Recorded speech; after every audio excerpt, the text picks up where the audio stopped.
Hello friend, good morning. তোমরা কেমন আছো? আশা করি তোমরা খুব ভালো আছো। আমার পরিবারও ভালো আছে। আমি মোটামুটি আছি, যেহেতু এত গরম আর সহ্য হচ্ছে না, পুরো হাফ সেদ্ধ মনে হচ্ছে কবেই গরমটা যাবে। আমি তো গরম একদমই পছন্দ করি না, তা সত্ত্বেও মাথা গরম হয়ে যাচ্ছে। তা চলো বন্ধুরা, এখন থেকে আমার ব্লগটা স্টার্ট করলাম।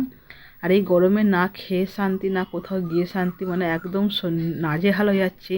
আর দেখো বন্ধুরা, আজকে না বাড়িতে, আজকে তো এমনিতে তোমার রামনবমী আছে। রামনবমীতে বাড়িতে মা মনসা আছে, তাকে মানে মন্দিরে স্থাপনা করা হবে। তা চলো স্নান টান করে কাপড় জামা তো সব মিলে দিলাম, তোমরা দেখতেই পেলে। এদিকে আজকে বাড়িতে পুজো আছে, আমাদের মনসা মন্দির আছে, সেই মন্দিরে মাকে প্রতিষ্ঠা করা হবে। মানে আগে তো মাটির ছিল, তোমরা দেখেছো, পাখা হয়েছে সেটাকে। মাকে আমার ঘরে রাখা হয়েছিল, মাকে নিয়ে মন্দিরে ব্রাহ্মণ এসে পুজো করে প্রতিষ্ঠা করা হবে। তো যে পুজোর কাজকর্ম আমি করবো না, যেহেতু মা বললো গঙ্গা স্নান না করলে হবে না, তা সেই জন্য করবো না, মাই সব করবে। তা মা যে জোগাড় মানে সব শুরু করে কিছুক্ষণ পরেই ব্রাহ্মণ আসবে। আর আমি আজকের আবার কলকাতায় ফিরে যাব। পুজোটা হয়ে গেলে মানে ধরো একটার মধ্যেই চেষ্টা করবো বেরিয়ে যাওয়ার। তো চলো, অনেকটা দেরি হয়ে যাবে, রান্নাবান্নাও সারতে হবে। মা পাশে পুজো করে ব্রাহ্মণ আসবে, প্লাস রান্নাবান্নাগুলো সামলাবো। আর ও টিফিনটা করে দিয়েছে কুকু, আর ছেলে মেয়েগুলোকে খাওয়াতে হবে। চলো যাওয়া যাক। আর এই দেখো, মা মন্দিরটাকে পুরো ভালো করে ধুয়ে মুছে নিয়েছে। আর মন্দিরের জিনিসপত্রগুলো, মানে জিনিসপত্র না এগুলো, মানে 5টা যে ঘট, সেই ঘটের ঘটগুলো ওখানে আমার রেখেছে। মা এদিকে আলপনা দেওয়া কমপ্লিট হয়ে গেল, কিন্তু আমরা মানে কিছুই করছি না। ব্রাহ্মণ বলল যে আমরা করতে পারি, কিন্তু আমাদেরকে 5টা মেয়ে লাগবে, 5টা মেয়ে হোক বউ হোক লাগবে। সেই বউগুলো মিলে মানে শঙ্খ বাজাবে। বাবা এর পাশে তোমরা আমের পল্লব দিয়ে মন্দিরের সামনেটা সাজাবে। এর পাশে ব্রাহ্মণ চলে এসছে, হাসছে, বলছে এখনো অবধি কিচ্ছু হয়নি। তো চলো, ননদ থেকে মানে ফল কাটতে শুরু করে দিয়েছে। আর আজকে এসব পুজো টুজো হয়ে গেলে তারপর আমি চলে যাবো আমরা কলকাতায়। তখন ব্রাহ্মণের হাতে হাতে মা সব গুছিয়ে দিচ্ছিলো ঘরের, সেগুলোকে সব মন্দিরে এনে দিচ্ছি। মানে এখানে আমিও আছি, খুকুও আছে, সবাই মিলিয়ে হাতে হাতে করছে। কেন পুজোর তো একটু আধটু কাজ না, অনেকটা বড়োই কাজ হয়েছিলাম। রান্নাবান্নার দিকটা যাবো, কিন্তু সময় হয়ে উঠছে না, যেহেতু এখানে এত পুজোর কাজ আছে, সেগুলোকে করতে করতেই সময় চলে যাচ্ছে। তারপরে শঙ্খ বাজাতে হবে। এদিকে মানে পুজোটা না শেষ হলে রান্নাবান্নার দিকেও যেতে পারবো না। আর পুজোতে ব্রাহ্মণ পুরো শুরু করছে সাজানোর জন্যে। দেখো 5টা ঘট তোমাদেরকে বলেছিলাম, এখানে 4টে ঘট বসছে, আর একটা ওই মানে এর নিচে বসবে, যেখানটা তোমার তখন বা এখানটায় পুরো মানে উনি গুছিয়ে নিচে। পুজো এখন অবধি কিন্তু শুরু হয়নি, পুজোতে তো বাবা বসবে, যেহেতু এই পুজোটা না বাবার, মানে মনসা ঠাকুরটা বাবাই মানে স্বপ্নে পেয়েছে, সেই থেকে আমাদের বাড়িতে পুজো হয়। আগেও পুজো হতো বেশ কয়েক বছর, বাবার চোখটা অপারেশন হওয়ার পর থেকে বাবাই পুজোটা বন্ধ করে দিয়েছিল, বাবা করতে পারছিল না। যেহেতু পুকুরে ডুব দিয়ে বাবাকে মানে ঘটে জল ভরতে পারছিল না, বাবার তো সম্ভব ছিল না, বাবার চোখটা খারাপ হয়ে গেছে বলে। তা সেই কারণে বাবা বলছে আমি আবার নতুন করে পুজো পাতবো। তা সেই জন্যে আবার নতুন করে এই তোমার ইনি মন্দিরের মধ্যে ছিল, তো মাকে নতুন ঘরে তো ঢোকানো হয়নি, তো ঢোকানো হচ্ছে এখন। এরপরে তোমার ব্রাহ্মণ কলা আর দুধ দেবে। এরপরে তার বাবাকে বললো সামান্য একটু মন্ত্র পাঠ করা হোক, তারপরে বাবা একা গিয়ে মানে দুধ কলা দেবে। বাবা একা যাবে না, আমি আমার ননদটা যাবো সঙ্গে। তা তোমাদেরকেও দেখাবো। বাবা চলে এসেছে, পুজোয় বসে পড়েছে। আর আজকে না প্রচণ্ড রোদের তাপ, আর খুবই গরম, দেখতেই পাচ্ছ ওপাশ থেকে বাবার পাশটা রোদে পুরো খাঁকা করছে। আর তার মধ্যে চলছে ধুনোর গন্ধ, বুঝতেই পারছো। আরও মানে অসহ্য হয়ে যাচ্ছি গরমেতে। বাবা চলে যাচ্ছে পুকুর পাড়ে দুধ কলা দিতে।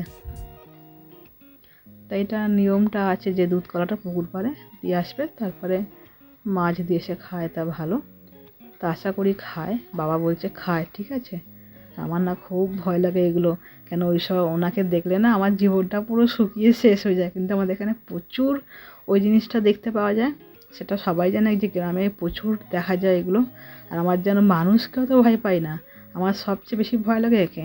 মানে মানুষ যদি ছড়ি নিয়ে দাঁড়িয়ে থাকে, আমি অতটা ভয় পাই না, ততটা ভয় পাই আমি এনাকে। তা চলো, বাবার তো দেওয়া হয়ে গেল, আর বাবা প্রণামটা সেরে নিক। তো চলো মন্দিরে এসে বসলাম, ব্রাহ্মণ এবার পুজো শুরু করবে, সমস্ত মানে নিয়মই করছে। এখানে মাও আছে, মা দাঁড়িয়ে আছে। আর মা বলছে যা গরম পড়েছে, তার মধ্যে এই ধনুটা তো কন্টিনিউ জ্বালাতে হবে, নাহলে হবে না। আর এখানে ব্রাহ্মণ বলেছে 5টা বউ মেয়ে শঙ্খ বাজিয়ে মাকে আমার ঘর থেকে মন্দিরে নিয়ে যাওয়া হবে। তা উনি তো বললো যে কোনো অসুবিধা হবে না, সেই কারণে আমরা পুজোর সমস্ত কাজে আমরা হাত দিলাম আবার। তো চলো মাকে মন্দিরে নিয়ে যাওয়া হচ্ছে।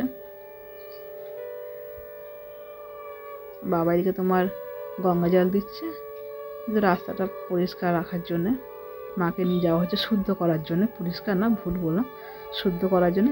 তাই মাকে নিয়ে যাওয়ার জন্য গঙ্গা জল ছেটাচ্ছে। এখানে আমি, মেয়ে, খোকু, মা আর আমার ননদটা আছে, আমরা সবাই শঙ্খ বাজাচ্ছি।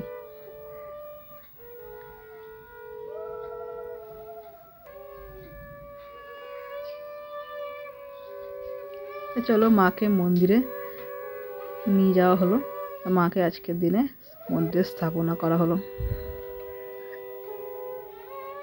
আমাদের মায়ের মুখটা প্রচণ্ড মিষ্টি, আবার দেখেও প্রচণ্ড, মানে তোমরা দেখলেই বুঝতে পারবে। আর এই পুজোটা আমাদের বহু দিনকার, আজ থেকে না অনেক দিনকার, আমার বিয়ের আগে থেকে। আমি 2বার না 1বার এসেছি, কিন্তু তারপর আমি আসতে পারি, যেহেতু মনসা পুজোর দিনকে হয়, আর কারণ আমি কলকাতায় আবার বিশ্বকর্মা পুজো করি, সেই কারণে আমার ওই দিনকে আসা হয় না। বাবা মা মিলেই পুজোটা সারে, পুজোটা অনেকটা বড় করেই হয় বাড়িতে। চলো প্রণামটা সেরে নিই। এবার পুজোয় বসবে। আজকে পুজো তোমার হোমযজ্ঞও হবে। তো বাবা পুজোয় বসে গেল, আমি আর এখানে বসতে পারলাম না, একদম উঠে পালিয়ে গেলাম, যেহেতু এত ধুনোর গন্ধ, মানে এত তোমার ধুঁয়োতে মানে চোখ মুখ পুরো জ্বলে যাচ্ছে। তার মধ্যে এখানটা তো পাকা নেই, আরও প্রচণ্ড গরম হচ্ছে, কারণ বাবার পুজোটা কমপ্লিট হয়ে গেল, এবার যজ্ঞ হবে। যজ্ঞ উনি সমস্ত কিছু সাজিয়ে নিয়েছে। মাইকে তোমার ছোবরা মানে ধুনোর মধ্যে ধুনো দিচ্ছে। তো যজ্ঞ শুরু হয়ে গেছে।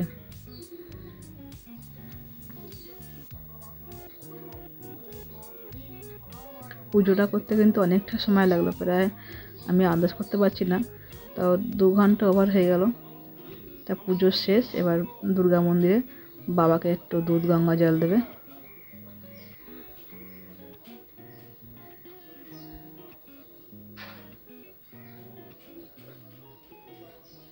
আর বাবার জন্য এখানে তোমার ফল কাটা হয়েছে, এই যে ফল এপাশে রয়েছে। তা চলো পুজো শেষ হয়ে গেল। এদিকে মা তোমার সমস্ত প্রসাদ মাখবে। সেখানে কী কী প্রসাদের তোমার চিড়ে আছে, চিড়ে গুড়, ফল প্রসাদ আছে, সব একসঙ্গেই মা মাখবে। তাই যে প্রসাদটা না একটু জল বেশি গেছে, মা আমাকে বলেনি ঠিক মতো, আমি জলটা বেশি করে দিয়ে ফেলেছি। আজকে খোকু রান্না করছে, আমি রান্নার পাশে একদম যাইনি। রান্না দেখো বেশি কিছু হয়নি, সয়াবিন আলুর তরকারি আর ভেন্ডি ভাজা। যেহেতু আমি চলে যাবো কলকাতায় আজকের, সেই কারণে তোমার ব্যাগপত্রগুলো গোছাতে হবে। তো ঝাও করে ওদেরকে ভাতটা খাইয়ে দিলাম, ওদেরকে ব্যাগপত্র যেমন তেমন করে গুছিয়ে নিলাম, কিন্তু সময় নেই হাতে, এখন প্রায় 4টে বাজে। তা দেখো রেডি হচ্ছি, চলে যাচ্ছি কলকাতায়। অনেকদিন তো থাকলাম বাড়িতে, আবার মেয়েদের স্কুল আছে, তাই কিছুক্ষণের মধ্যে বেরিয়ে যাবো। এখন তাহলে রাখছি।